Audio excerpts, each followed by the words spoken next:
Hello, and welcome to the Venue Coach Blueprint for Owners. I'm Kyle Labar. This podcast is all about helping you fill your wedding venue with more bookings, earn more from each one, and keep your customers happy for a long time. We'll also talk about some tough times and big lessons that I've learned along the way. Let's dive in together and make your venue the best spot for weddings. Hey everybody, welcome to another episode of the Venue Coach. Today's episode, I am going to be talking about the importance of communication and how it can help you get more bookings. And I'm going to do it by comparing and contrasting a client that I have that that we do marketing for, and with my own venues and the differences that we're seeing there. So what we're seeing with this particular client is we are getting phenomenal results from click on the ad to filling out a form, but it dies there. So they fill out the form and then it doesn't typically result in an actual tour. So the issue that we're seeing there is that we are just not getting great results on the back end. So we like to approach this from where is the constraint? So are we getting people onto the website? Cool. If not, then how do we get them to the website? If once they're on the website, how do we get them to fill out the form? And we're at that step. We know how to get them to fill out the form. They fill out the form. Okay, how do we get them to engage with us in a conversation? Great, we have that down too. We're pretty decent at getting engaged conversations.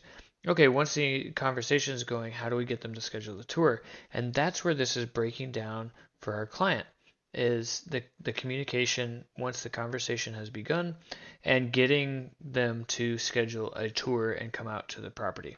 So for instance, this particular client, we got them 45 leads in the past 2 weeks, so September 16th through the 30th.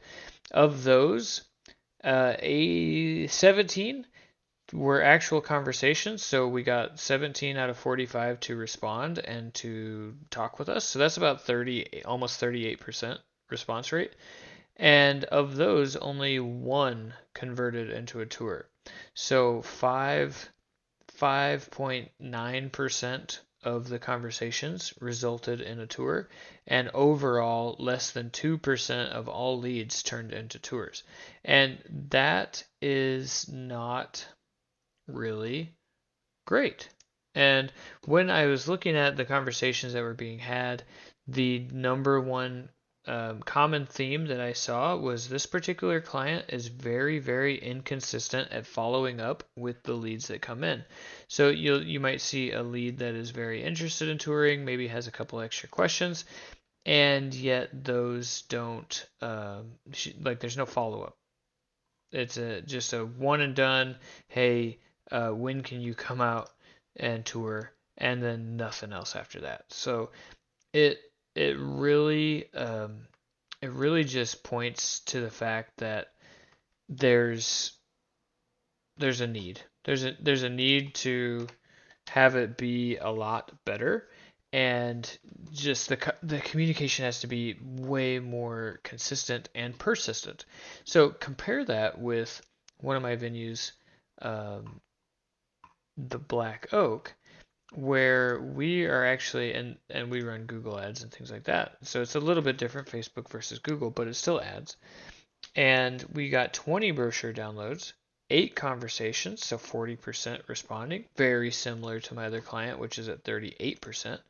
And then of those that responded, we got 4 of them to turn into tours. So half of the conversations turned into tours.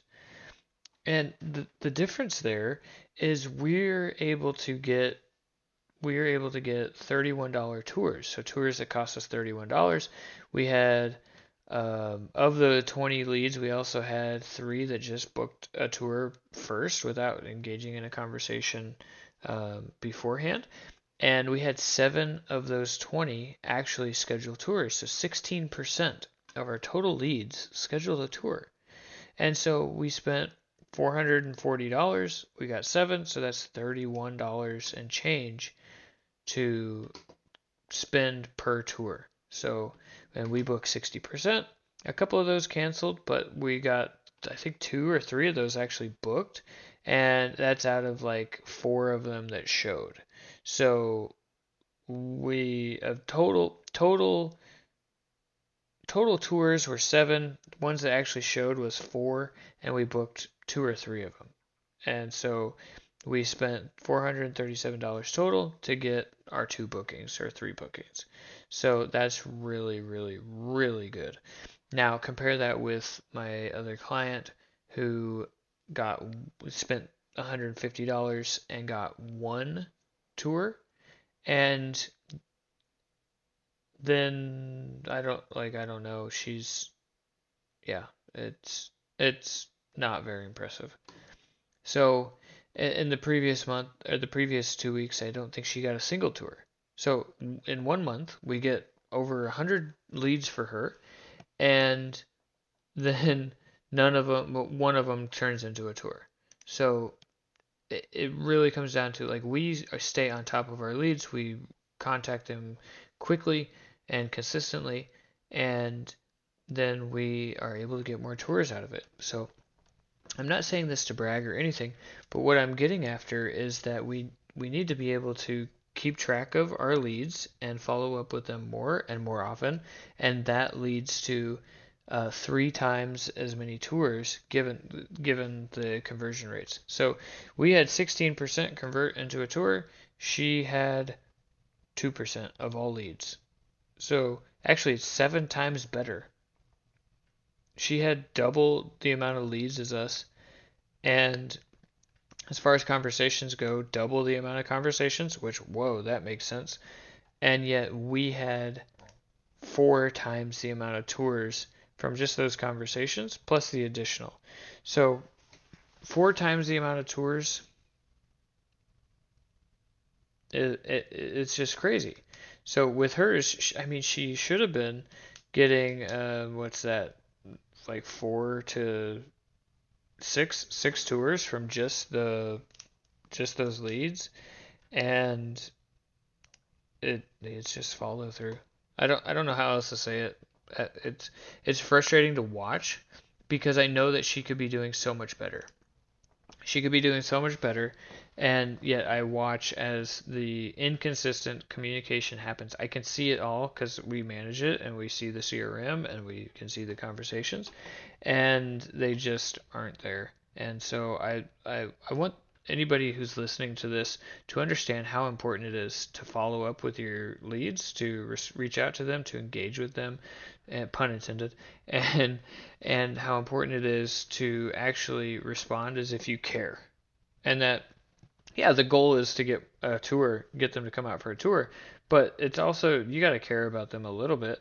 So one thing, for example, this particular client says, we have a question that says basically, hey, when are you thinking about getting married?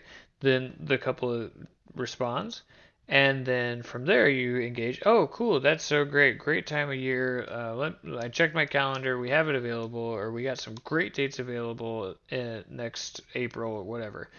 But this particular client just says, in response, we do tours most every day. What's your availability like this week to come out and see the venue? And that's a great question, just not immediately after the couple responds with the date that they're looking for. A more appropriate response is probably like they say, oh, we're interested in April 25. You say, oh, that's so awesome. We have some great dates available. Let's get you out for a tour because that's a really popular month, and the dates are booking pretty fast. And when are you available this week? See the difference? So, anyways, I hope this was helpful for anybody who is struggling to communicate with their leads. Listen, there's thousands of dollars waiting for you if you just answer them and respond to them and bug them just a little bit. Say, hey, we need to get you out for a tour. What's up? Like, ask them to come out to tour, get them to come out to tour, follow up with them like you actually care about the thing that they just said, and then ask for the tour. It's crazy how that helps. So, anyways, I hope this was helpful for you. If it was, please subscribe and stay tuned for the next one.